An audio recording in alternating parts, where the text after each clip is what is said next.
Muitos dizem que o sermão da montanha são as bem-aventuranças. Não, as bem-aventuranças fazem parte do sermão da montanha, que é o coração do evangelho de Jesus. É como se alguém perguntasse para você, e se você não sabe a resposta, agora você sabe. Se alguém perguntar assim: olha, eu sou cristão, eu sou católico, eu sou seguidor de Jesus Cristo, onde estão os seus ensinamentos centrais? Geralmente a pessoa vai dizer: leia a Bíblia, leia os evangelhos. Mas você pode responder agora: leia no Evangelho de Mateus, do capítulo 5 até o capítulo 7. São 3 capítulos, capítulos 5, 6 e 7. E como se chama na Bíblia esses 3 capítulos? O Sermão da Montanha. Ali o Senhor vai nos dar a prática cristã, o que fazer como cristãos. E é preciso, lá na sua Bíblia, é essencial que você faça isso, marcar esses 3 capítulos como o coração do Evangelho. E neste coração do Evangelho, que é o Sermão da Montanha, o discurso principal é o de hoje, as chamadas bem-aventuranças. Para que nós possamos entender as bem-aventuranças, e no Catecismo da Igreja, no parágrafo 1717, depois nós voltamos aqui, mas ele vai dizer o seguinte: as bem-aventuranças são promessas paradoxais que sustentam a esperança na tribulação. Quando as pessoas têm problema, quando nós passamos por provações, tribulações, não é para perder a cabeça, não é para perder a alegria, não é para ficar desesperado, é para ir nas bem-aventuranças. Seja qual for o seu problema, seja qual for a sua carência, seja qual for a sua tristeza, ali há uma bem-aventurança para você. E o catecismo vai dizer que essas promessas mantêm em nós a esperança nas tribulações. E aqui é uma palavrinha que o catecismo usou de maneira proposital, que é a palavra paradoxal. As bem-aventuranças, elas são paradoxais. O que é isso? Parece que elas são contraditórias. Aquilo que para nós seria motivo de alegria, Jesus mostra totalmente um outro lado. Então, como entender as bem-aventuranças? Primeiro ponto, anote isso. Primeiro ponto: bem-aventurado significa feliz. Do latim vem de beatus, de onde saiu beatitude, uma pessoa feliz de dentro para fora. Então, quando Jesus ele vai elencar as bem-aventuranças, ele está oferecendo para os seus discípulos e para nós que o somos, uma receita de como ser feliz. Todos nós nascemos para a felicidade. Tudo aquilo que nós escolhemos, acertando ou não, nós queremos ser felizes. Daí que vem a concepção de pecado. O que é pecado? É a pessoa querendo ser feliz do jeito errado. O que é santidade? A pessoa buscando ser feliz do jeito certo. Então Jesus está nos ensinando como é que o cristão é feliz.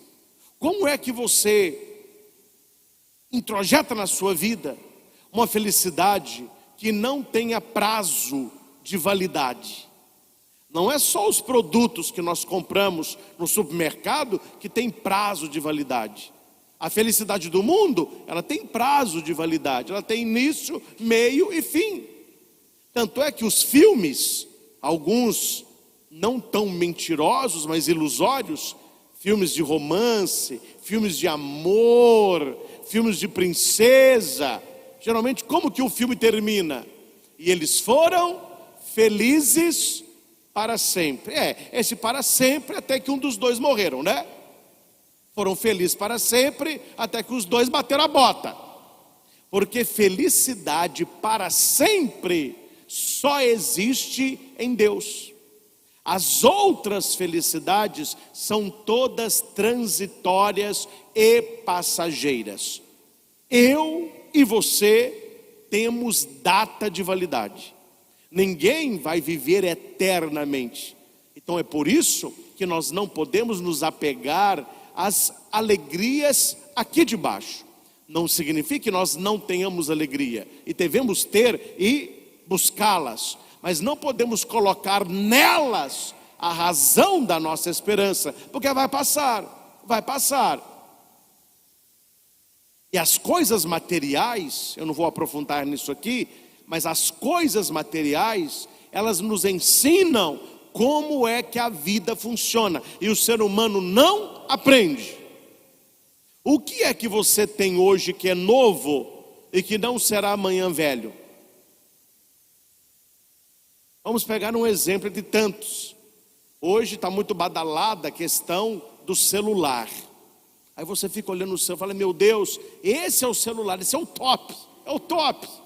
Aí você vai, trabalha, compra, troca. Aí você olha para ele e fala, nossa, agora sim, agora papai está feliz. A felicidade dura até quando? Até lançar o outro. Aí você vai comprar o outro até lançar o outro. Você compra um carro novinho, você fala, nossa, que máquina, hein? Agora sim, daqui a pouco já está querendo trocar o carro. Você compra um tênis, uma sandália. Está chovendo? Ah, esse aqui não. Esse aqui é novo. Passa um tempo, já está a lingueta solta, a sandália descosturou, você já vai pensar em comprar outra coisa. Você compra uma casa novinha, zerada, você fala, nossa, a casa dos meus sonhos. Passa um tempo, a parede começa a descascar, essa chuva toda começa a aparecer um lodo, uma lâmpada quebra, uma coisa estraga. Por que a vida é assim?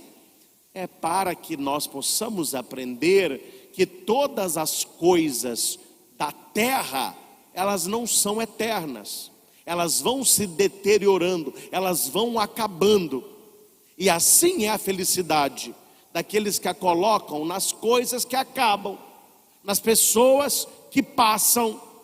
É por isso, para entender as bem-aventuranças, a igreja colocou essa leitura de São Paulo aos Coríntios, do capítulo 1, e na sua casa vale a pena marcar o versículo 27 ao 29.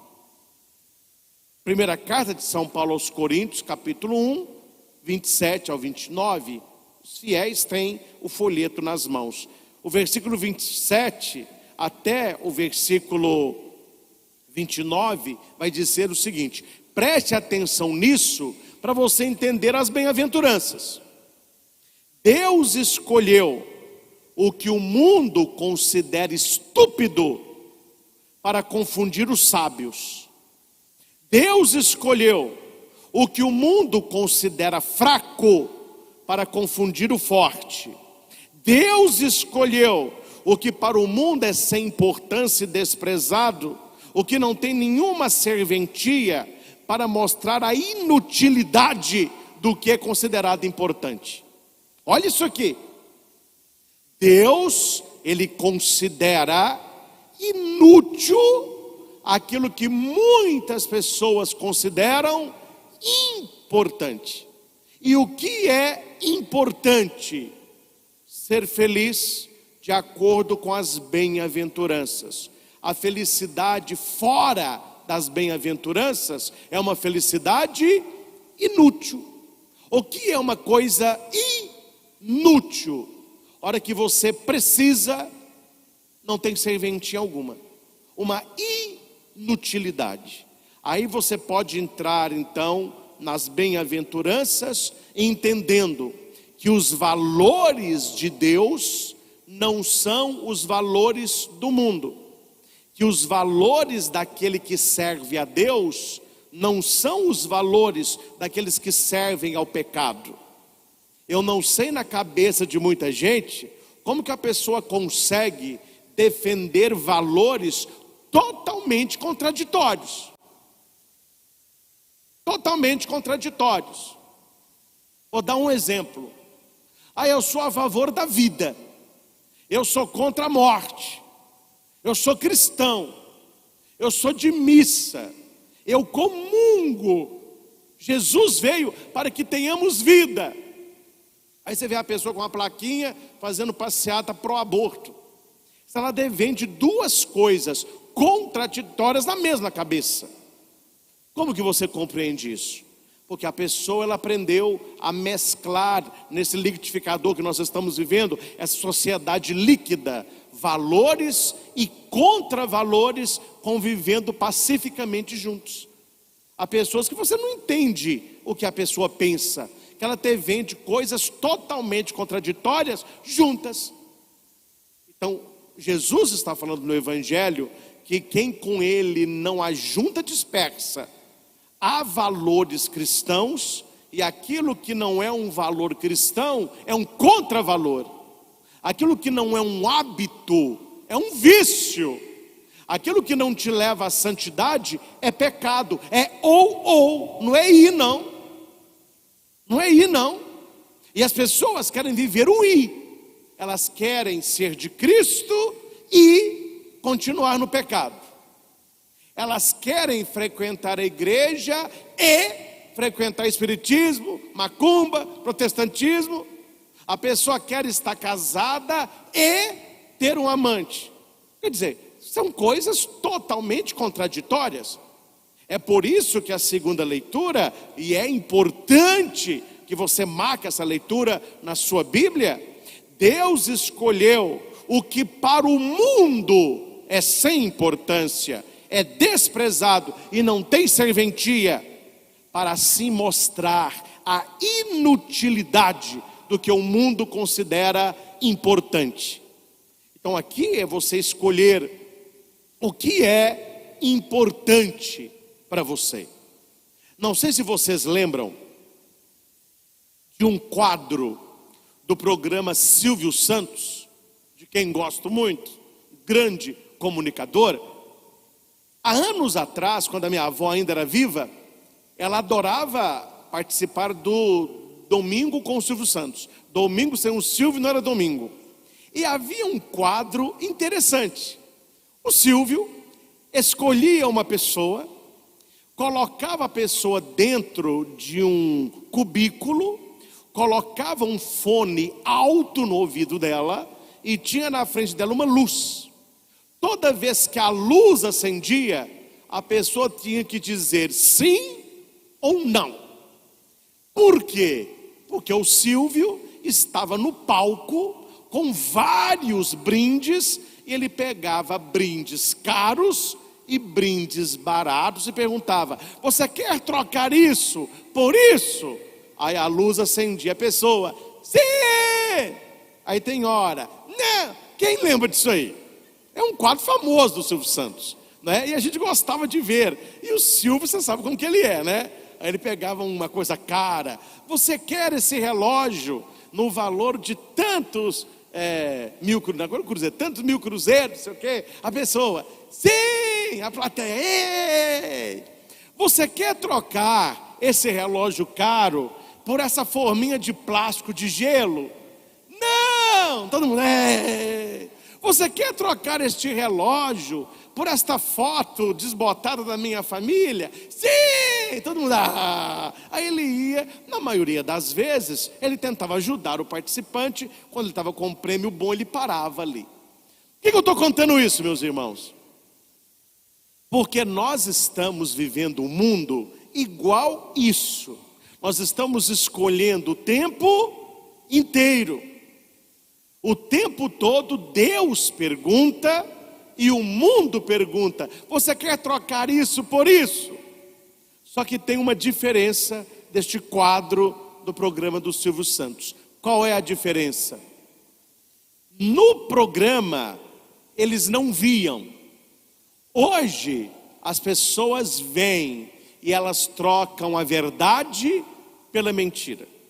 Elas trocam o certo pelo incerto. Elas trocam o bem pelo mal. Ninguém pode dizer: padre, mas eu não sabia. Sabia. Nós sabemos, nós temos a palavra, nós temos hoje inúmeros meios de saber o que é bom e o que é ruim. A ignorância já não faz parte da nossa vida. Muitas vezes o pecado ele é mais grave, porque nós sabemos e fazemos. E o Senhor está nas bem-aventuranças mostrando. Então eu vou mostrar para você de maneira clara quais as escolhas que você vai fazer. Deus não fica perguntando: Padre Christian, o senhor quer isso? Trocar por aquilo? Aí a luz acende. Sim, eu não sei o que é. Não, a palavra é a luz. Tua palavra, Senhor, é luz para os meus caminhos, é luz para os meus passos. Então, quando eu conheço a palavra, eu sei o que escolher. Quando eu conheço a palavra, eu não vou trocar joia por bijuteria. Eu não vou trocar santidade por pecado, verdade por mentira. E note que as pessoas estão descendo cada vez mais, sem falar nome aqui. Quanto mais a pessoa é baixa, mais badalada ela está sendo dos meios de comunicação secular. Coisas vergonhosas que antes a pessoa fazia no quarto, e não contava para ninguém, não comentava com ninguém, hoje faz no auditório 3 horas da tarde. E o povo adora. Então as pessoas estão descendo. Jesus quer que nós subamos. Então o Evangelho vai dizer que Jesus viu as multidões e ele subiu ao monte. Não sei se você consegue visualizar isso. Uma pessoa que está na sua altura, você olha assim. Uma pessoa que está embaixo, você olha assim. Agora, se alguém sobe, como que a gente olha? O que o Senhor quer com isso? Ele sobe ao monte para ensinar a nós que nós devemos direcionar a nossa visão para as coisas do alto e não para as coisas de baixo. Há muitas pessoas que vivem o tal lema: quanto pior, melhor. Não, o Senhor ele sobe e ele quer que nós subamos com ele e que o nosso olhar se dirija para as coisas do alto, buscando as coisas do alto, sabendo que as coisas de baixo são inúteis e Deus não as escolheu. Deus não as escolheu. E Jesus ele sobe, mostrando que ele é o novo Moisés. Moisés, quando ele sobe no monte e ele desce com as tábuas da lei, o povo tinha caído em pecado. Então Jesus, ele é diferente de Moisés, porque Moisés subiu, mas o povo ficou. Jesus, ele sobe e ele nos convida a subir com ele, a permanecer com ele. Aqui, meus irmãos, não há escuridão nenhuma. Você quer descer ou você quer subir? Não, ele está mostrando claramente: a minha escolha para você é subir. Agora, se você quer descer, você sabe as consequências. Então ele é diferente de Moisés, que Moisés, o povo fica e Moisés sobe. Jesus, o novo Moisés, ele sobe e nos leva com ele. E Jesus tem uma ação enigmática. Ele sobe e ele se senta. Por que Jesus se senta? Porque o rabino, quando ele ia ensinar, ele ensina sentado. Então Jesus está nos mostrando aqui que ele é mestre. Ele se senta para ensinar. É preciso querer aprender. A reclamação que eu ouço muito dos pais é que os filhos, e quando eu falo filhos, os adolescentes e tantos aborrecentes, não escutam mais conselho dos pais. Tudo que o pai ou a mãe vai falar, o que os adolescentes respondem? O que eles mais respondem? Exatamente, ouvi aqui, eu já sei. Aí não aprende, aí se arrebenta, aí se perde. É preciso aprender. Veja lá Davi, ainda jovem, Quando Deus o escolhe para uma missão, o que ele vai dizer? Eu sou incapaz, eu sou muito jovem e eu não sei. Hoje em dia o que eles mais falam, eu sei. E aqui no Evangelho vai dizer, Jesus sentou-se, os discípulos aproximaram-se e Jesus começou está na Bíblia, começou a ensiná-los. Marque isso na sua Bíblia. E se Jesus está ensinando, significa que nós precisamos aprender. Claro que é num contexto diferente, né, meus irmãos? Mas não me leve a mal, não. No mundo que nós estamos vivendo, se Jesus estivesse aqui hoje, ele dissesse assim, olha, eu vou ensinar agora a receita da felicidade. Sentem que eu vou ensinar as bem-aventuranças. Eu tenho certeza que muita gente falava, não, isso aí eu não quero ouvir não, eu já sei como ser feliz. Depois você fala uma coisa que eu não saiba, isso aí eu já sei. Então veja, se Jesus vai ensinar, é porque nós precisamos aprender. Ele quer ensinar, nós queremos aprender? Jesus quer ensinar, a juventude quer aprender? Jesus quer ensinar, o mundo quer aprender? E ele começa a dar a receita da felicidade. Permita-me voltar ao catecismo, no parágrafo 1716. Você que não tem o catecismo, adquira um, compre, Catecismo da Igreja Católica. Aqui está a nossa doutrina, aquilo que nós acreditamos. Qualquer dúvida, consulte o catecismo. Consulte o catecismo. Qualquer pessoa da igreja, seja ministro, catequista, diácono, padre ou bispo, se estiver falando contra o catecismo, está mentindo. Nós precisamos firmar no catecismo e precisamos conhecer o catecismo. E aqui vai dizer no parágrafo 1716, as bem-aventuranças estão no coração da pregação de Jesus. Vamos repetir isso? As bem-aventuranças estão no coração da pregação de Jesus. Não é no coração de Jesus, é no coração da pregação de Jesus. Ou seja, toda a pregação de Jesus está fundada onde? Nas bem-aventuranças. E o catecismo nos ensina que nós devemos entendê-las, porque ao mesmo tempo que elas são promessas, elas são realizações. Ao mesmo tempo que o Senhor promete, Ele realiza a promessa. E para ficar mais fácil, aqui eu já vou explicar que não vai dar tempo de aprofundar, bem aprofundada, cada bem-aventurança. Existem livros escritos de cada bem-aventurança. Não é aqui que eu vou esgotá-las, mas eu vou traduzi-las numa linguagem mais nossa, para que você entenda o contexto da bem-aventurança. Quando você lê a Bíblia, quando você está na igreja, você tem contato com o texto. Nós acabamos de ler o Evangelho agora, é o texto. A pergunta é, qual o contexto? O que vai junto ao texto? Ô padre, é importante conhecer o contexto? Quem cita texto fora de contexto, procura pretexto. Então nós não estamos aqui citando a Bíblia diabolicamente. Tem gente que cita a Bíblia diabolicamente? Tem, quem? O diabo. Padre, o diabo sabe a Bíblia de cor. Ele citou a Bíblia para quem? Para quem? Para Jesus. Não é mole não, hein?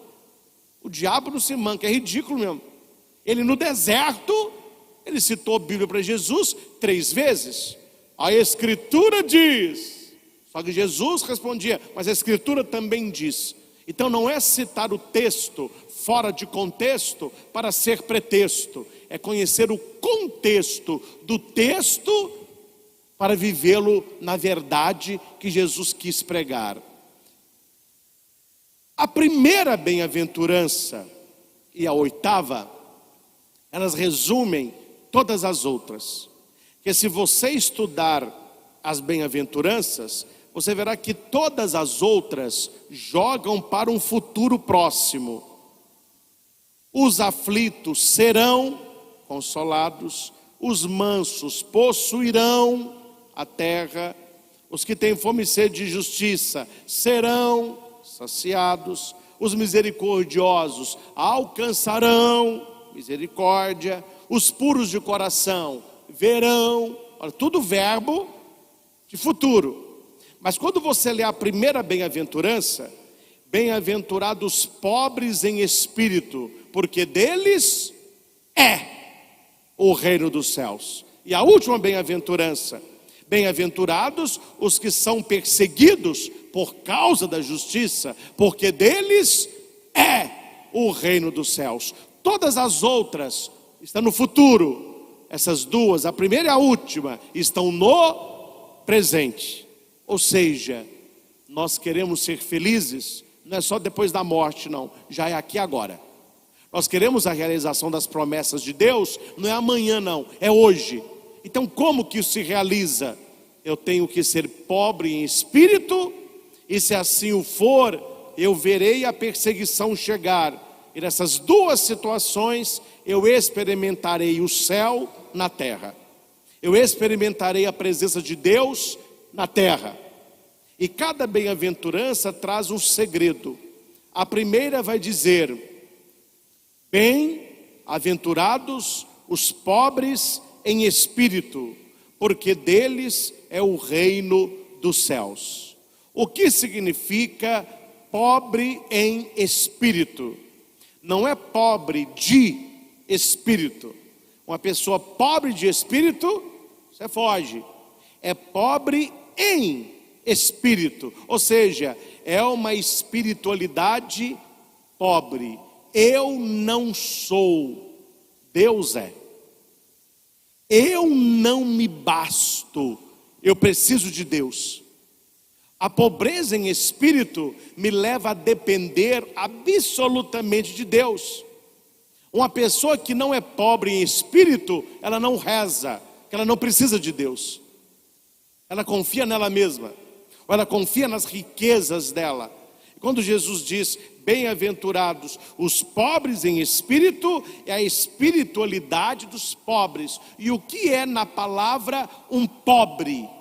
Na palavra, não é aquele que não tem bens, é aquele que é resto de Israel. Sobre isso, vamos voltar na primeira leitura, e eu quero explicar, antes de ler o texto, o tal do resto. Quando eu era padre novo, isso é história verdadeira, viu? Eu fui ordenado em Itaúna, mas eu trabalhava em Carmo do Cajuru, aqui colado em Divinópolis. Na época só tinha uma paróquia lá, era Nossa Senhora do Carmo. Hoje tem também Nossa Senhora do Líbano, dividiu o Cajuru em duas paróquias, mas na minha época era uma só. E nós tínhamos 16 comunidades rurais para atender, fora das 5 comunidades urbanas. Éramos 3 padres para isso. E quando a gente ordena padre, no outro dia da ordenação, tem a chamada primeira missa. Quer dizer, no dia da ordenação, o padre é ordenado e ele celebra então no outro dia a sua primeira missa. Aí os padres vêm, tem vários concelebrantes, e aquele padre jovem, ele vai ali consagrar pela primeira vez. Só que tem um detalhe que o povo não sabe. Nas igrejas onde você vai celebrar depois da ordenação, como é a primeira vez naquela igreja, o pessoal faz festa como se fosse a primeira missa. Então a minha mãe brinca que eu tive 20 primeiras missas, porque cada comunidade que eu ia em Carmo do Cajuru, eles faziam festa, porque era a primeira missa minha ali. Eu era diácono, fui para lá ainda como seminarista, então era uma festa. Numa das comunidades rurais, que eu fui celebrar a tal da primeira missa, como a missa era às 11 da manhã, eles prepararam o almoço. Lembro-me, chegando na comunidade, falou: olha, o padre agora vai descer no mata-burro. Eu falei: meu Deus, o que é? Aí pararam o carro, eu desci no mata-burro, fui andando uma estradinha de terra, a igreja lá no alto tinha um calçamento. Quando eu cheguei nessa rua, que é tanto de criancinha com bandeirinha, banda de música, bem-vindo, Padre Cristo. Falei: mais uma primeira missa, né? Aí abraça um, abraça o outro. Aí depois da missa foi o almoço. E quem ofereceu o almoço foi o coordenador da comunidade. Ele tinha um sítio, ele limpou, parece o curral, e colocou mesas, enfeitou tudo, e vamos para o almoço. Eu gosto muito de frango. Você quer me agradar, é frango assado, frango ao molho, eu gosto muito de frango. Eles fizeram frango caipira. Se frango é bom, caipira é melhor. E ele é daquele estilo antigo. Ele senta e quem o serve é a esposa. E a esposa então trouxe o prato dele. Eu acho que foi o primeiro a ser servido. Juntamente depois eu fui lá me servir. E eu olhei no prato dele, tinha as 2 coxas do frango. Eu não sei se na sua casa era assim. Quando eu era pequeno, a minha mãe já ensinou a gente de pequeno: a coxa e o peito é de quem? Do pai. Por isso que nós falamos que hoje nós vamos a geração do peito e coxa, né? Quando o papai era pequeno, ele não comia peito e coxa porque o pai comia. Hoje ele também não vai comer porque o filho já comeu. Então ele não comia e continua não comendo. Porque hoje os primeiros pedaços que somem são os mais carnudos, né? Mas voltemos aqui. Olhei para o prato dele, 2 coxas, e que coxa! E ele conversando e comendo angu, e comendo arroz, e comendo feijão, e comeu a maionese, comeu o macarrão, a farofa, comida bem mineira, e a coxa ficando. Eu falei: o cara gosta de boi, ele não gosta de frango. E a mulher ainda me lasca 2 coxas no prato. Aí comeu tudo e deixou a coxa de resto. Quando ele estava ali no finalzinho do prato, jogou uma farinha no feijão, para não ficar no prato não ficar molhado. Ele foi raspando e comendo. Eu tive que falar. Eu falei com ele assim, eu esqueci o nome dele: ô senhor fulano, pelo visto, o senhor não gosta de coxa, né? Ele falou: por quê, padre? Eu falei: sobrou? Ficou de resto aí, ó? Eu falei: não, é porque eu gosto demais. Quando eu era pequeno, a gente comia carne raramente. Hoje é que a gente tem carne todo dia. Quando eu era criança, a gente comia carne domingo, quando tinha feriado, um pedaço. Hoje a gente come carne todo dia. Então eu faço questão, é o pedaço que eu mais gosto. Então eu como tudo para saborear o melhor no final. Eu falei: então não é resto, é o melhor pedaço. Entenderam? Parecia resto, mas não era resto, era o melhor pedaço. Pegue a primeira leitura. Profecia de Sofonias, o capítulo é 3, o versículo é o 12. Tem no folheto de vocês, 3, 12. Vamos ler juntos, compadre. E deixarei entre vós um punhado de homens humildes e pobres, e no nome do Senhor porá sua esperança. O resto de Israel. Resto de Israel. Você entendeu que muita gente não sabe. O que é resto de Israel? Não é o que sobrou, é o que Deus guardou como melhor parte. São as coxas do prato do Senhor. Não é que ele não gostava, não é o resto. Ele reservou para si a melhor parte. Nós cristãos temos um outro nome: o resto do povo de Deus. Eu faço parte do resto. Credo, padre, resto não é o resto que sobrou, é a melhor parte que Deus reservou. E onde está essa melhor parte nas bem-aventuranças? Os pobres em espírito. O que é pobre em espírito? É ser resto no prato de Deus. Deus nos guardou como sua herança. Deus nos reservou como melhor parte. São os poucos que se mantêm fiéis. Então, quando você ler na Bíblia, o resto de Israel não é o que sobrou, é o que Deus reservou.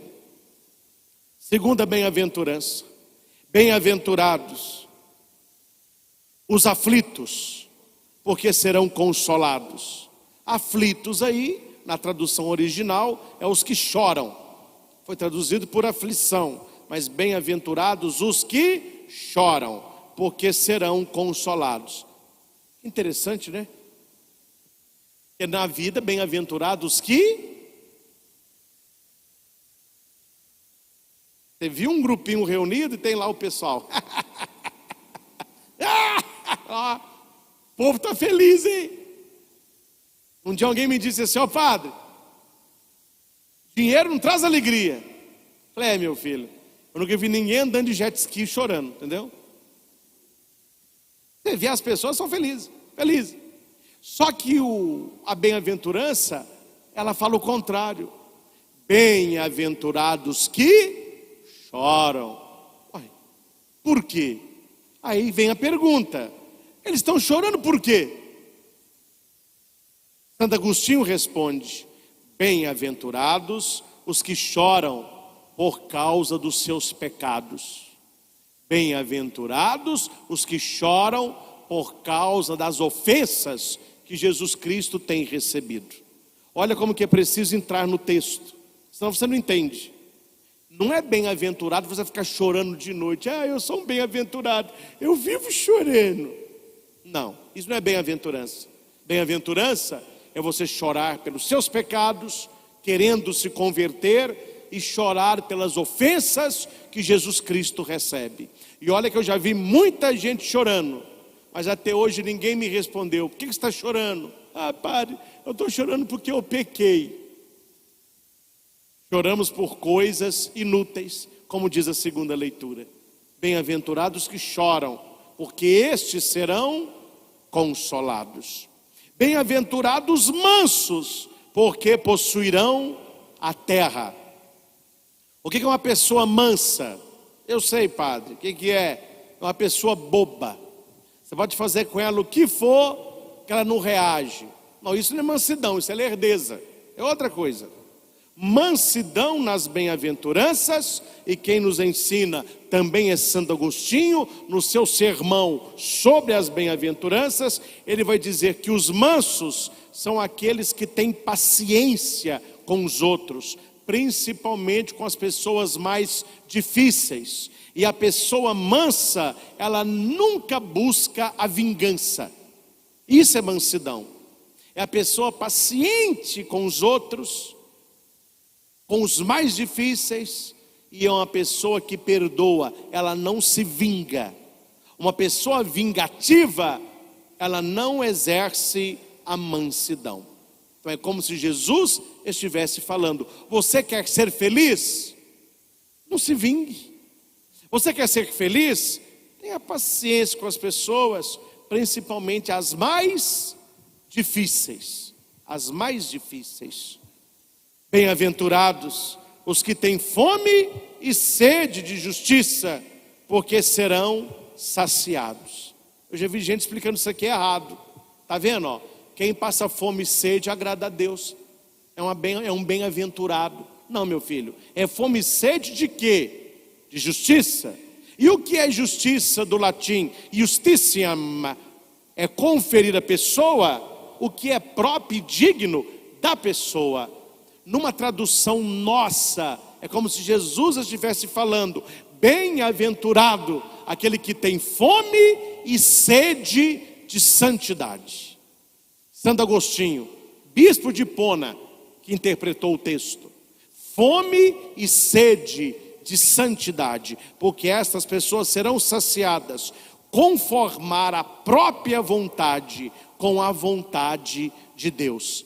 Você quer ser uma pessoa feliz de verdade? Sim! Busque a santidade. Busque a santidade. Busque conformar a sua vontade com a vontade de Deus.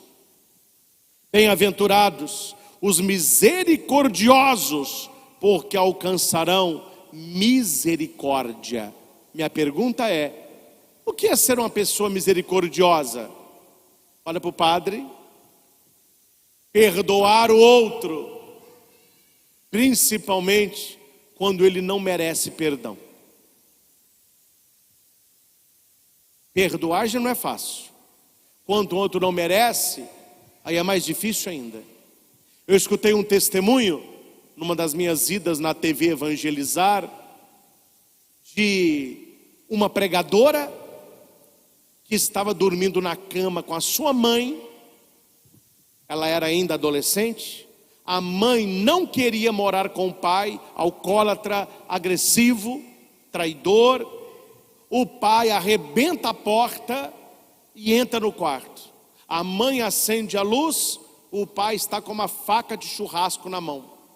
Para que o pai não ferisse a filha, a mãe vai para o lado do pai, a filha sai correndo e ela escuta um grito da mãe. Quando ela volta, o pai está esfaqueando a mãe, matou a mãe na frente dela. Ela demorou anos, mas no final da vida o pai ficou muito doente, pegou um câncer, e quem cuidou do pai? A filha. E num dia, ela rezando muito e chorando muito, ela ajoelhou do lado do leito do pai, pegou a mão do pai, beijou a mão e disse: meu pai, eu estou beijando as mãos que mataram a minha mãe, mas hoje eu quero dizer, eu te perdoo por causa de Jesus, porque quando eu não mereci perdão, Jesus também me perdoou. Minha pergunta é: aquele homem que matou a mãe dela merecia ser perdoado? Não, não. Só que a misericórdia não é por merecimento, a misericórdia é por graça. Então ela perdoou o pai, mesmo ele não merecendo perdão. Ela foi o que para com o pai? Misericordiosa. E ela alcançaria o que de Deus? Misericórdia. É Jesus falando para mim e para você: quer ser feliz de verdade? Sim! Perdoe, mesmo que a pessoa não mereça. Não guarde raiva, não guarde rancor. Perdoe, principalmente quem não merece. Bem-aventurados os puros de coração, porque verão a Deus.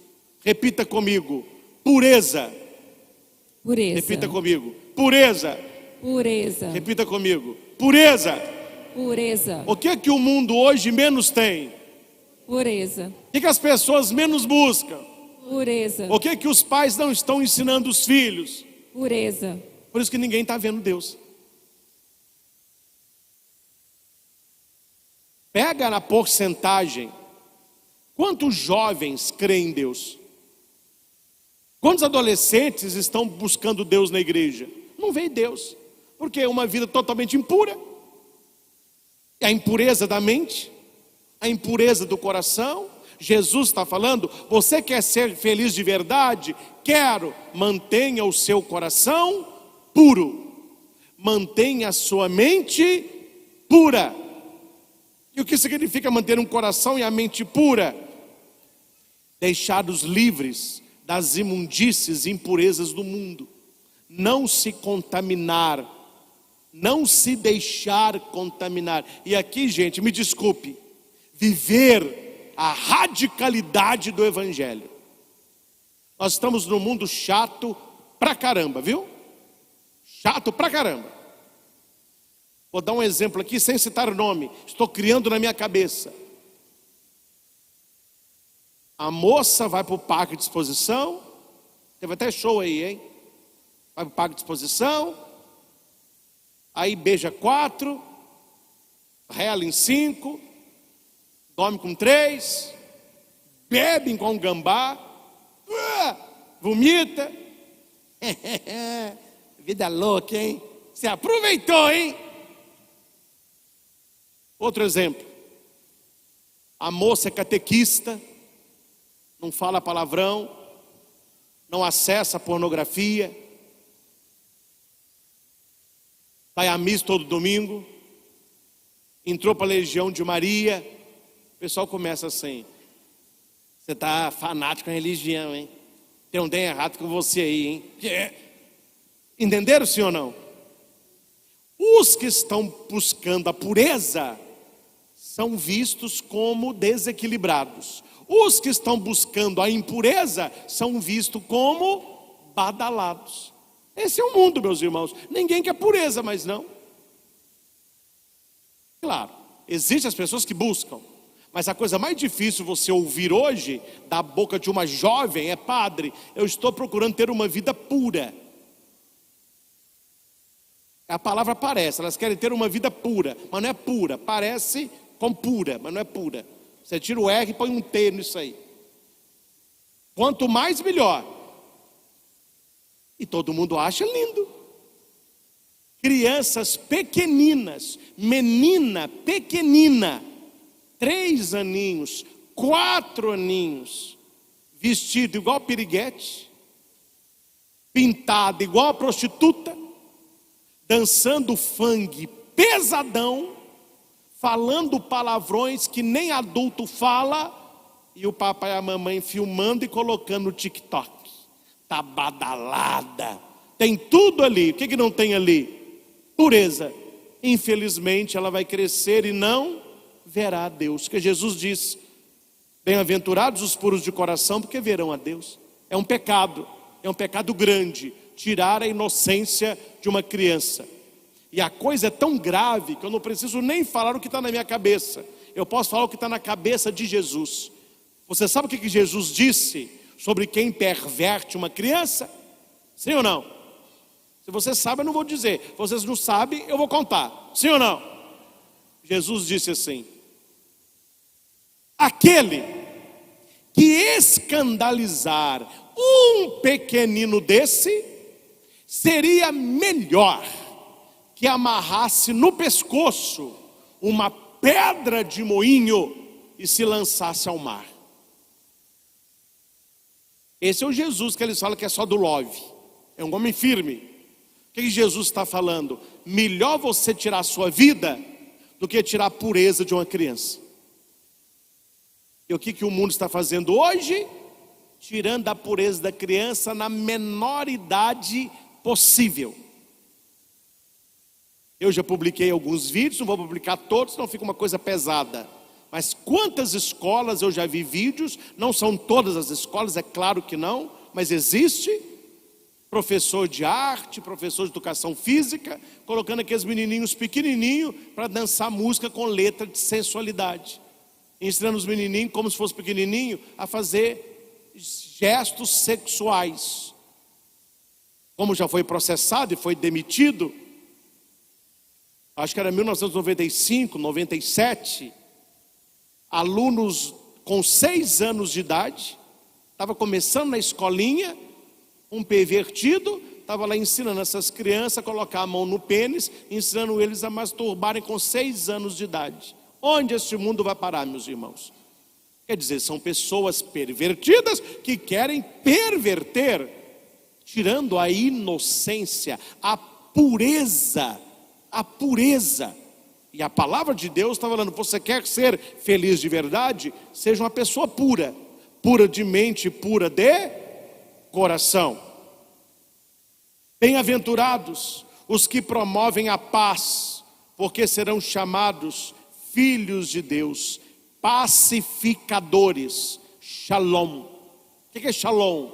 Equilíbrio, tudo de bom. Até hoje, você vai na Terra Santa, os judeus até hoje, você chega no hotel, eles falam shalom, quer dizer, paz, equilíbrio. Bem-aventurados pacificadores, os que buscam reconciliação com os outros e entre os outros. Qual o contrário dos pacificadores? Os brigadores. Minha mãe tem uma expressão muito engraçada. Ela está participando da missa lá de casa. Minha mãe fala que tem gente que parece galo de briga. Já viu galo de briga? Hoje em dia não pode mais. Mas o meu avô, quando ele era jovem, ele ganhou um dinheirinho até bom em Belo Horizonte com briga de galo. Ele criava galo e punha os galos para brigar. Hoje é proibido, né? Mas meu avô falava que todo galo, ele anda assim, ó, todo galo. E o galo de briga? O galo de briga anda assim, ó. Tem gente que parece galo de briga. A pessoa gosta de uma confusão. Eu dou um boi para não entrar na briga, uma boiada para não sair. Conhece gente assim? Gente que gosta de briga.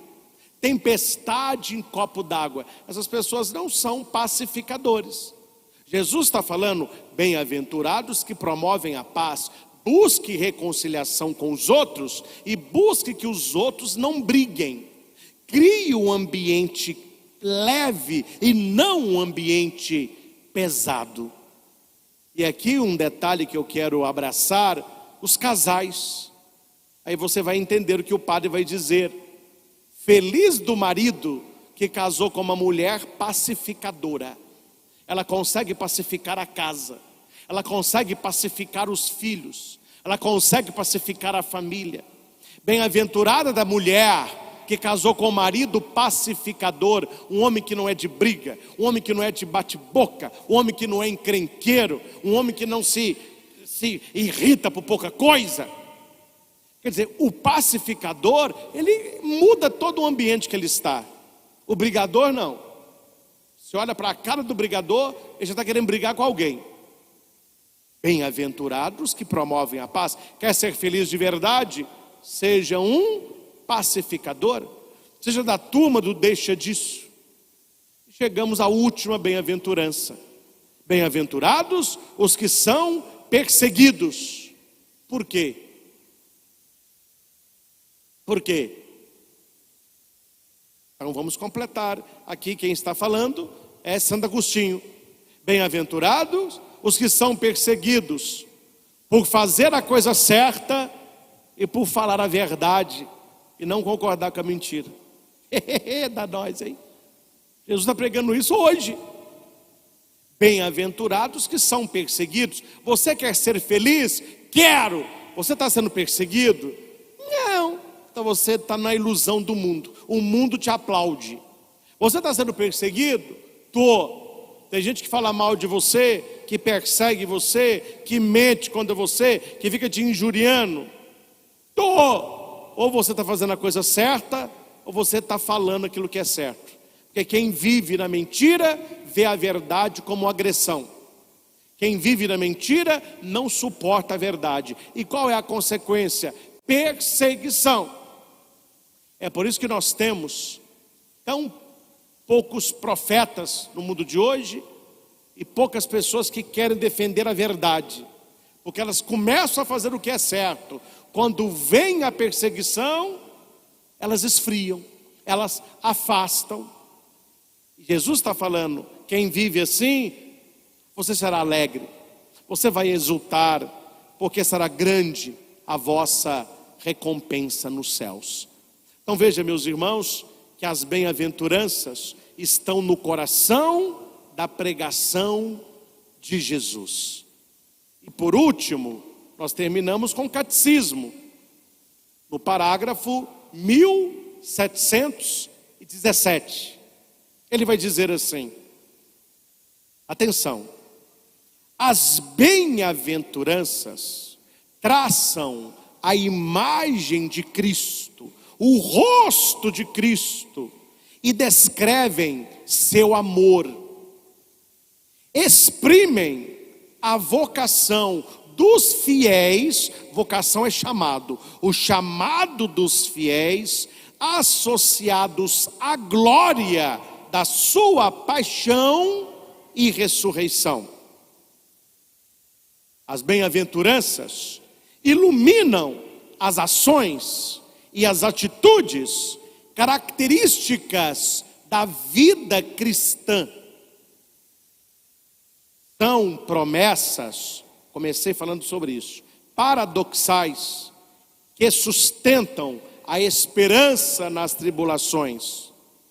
Anunciam as bênçãos e as recompensas já obscuramente adquiridas pelos discípulos. São inauguradas na vida da Virgem Maria e de todos os santos. Bonito, né?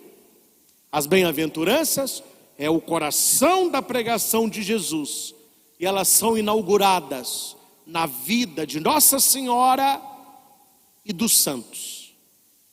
Repita alto e com um sorriso nos lábios: eu nasci para ser um bem-aventurado.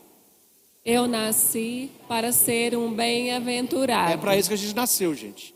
A gente não nasceu para viver como um porco no chiqueiro, que o filho pródigo estava longe da casa do pai. Nós nascemos para subir um monte com o Senhor, aprender com Ele a ser feliz, e ser feliz de verdade. Respondam alto: sim, porque as perguntas sempre são sim. Você quer ser feliz de verdade? Sim. Confie totalmente em Deus. Dependa de Deus. Você quer ser feliz de verdade? Sim. Chore por causa dos seus pecados e das ofensas que Deus recebe. Você quer ser feliz de verdade? Sim. Tenha paciência com os outros e não busque vingança. Você quer ser feliz de verdade? Sim. Tenha fome e sede de santidade. Você quer ser feliz de verdade? Sim. Perdoe os outros, mesmo quando os outros não merecerem. Você quer ser feliz de verdade? Sim. Mantenha puro o teu coração e pura a tua mente. Você quer ser feliz de verdade? Sim. Seja um pacificador e não um brigador. Você quer ser feliz de verdade? Sim. Faça a coisa certa e fale o que é certo. Seremos perseguidos, seremos injuriados, mentirão sobre nós, mas continuaremos firmes, porque grande será a nossa recompensa nos céus. Meus irmãos, um domingo simplesmente maravilhoso. Uma pregação que pode mudar a vida de qualquer pessoa que a escutar de coração aberto. Porque a palavra foi revelada, o mistério foi contado. Agora nós podemos optar: eu quero ser alegre do jeito de Deus, eu quero ser feliz do jeito do mundo. Eu quero ter uma alegria que não tenha prazo de validade, ou eu quero ter uma vida de ilusão.